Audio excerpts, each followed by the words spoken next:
El Bilbao sietecallero, el Bochito, visto a través de personajes pintorescos de los últimos años del siglo XIX y primera mitad del XX, protagonizan la exposición presentada por la diputada foral de Cultura y presidenta del patronato del Museo Vasco, Miren Josune Aristondo.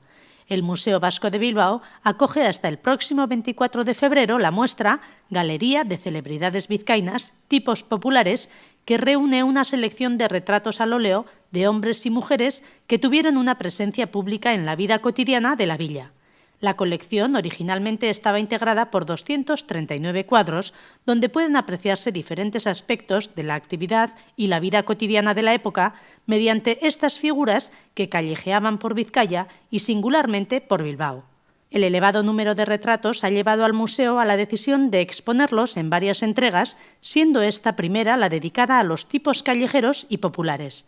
No eran grandes personalidades ni especialmente importantes, sino tipos simpáticos, tiernos, pillos, como La Sañuda, José Luis Pitarque, Félix Unamuno, Jaime Selvi o Pachote.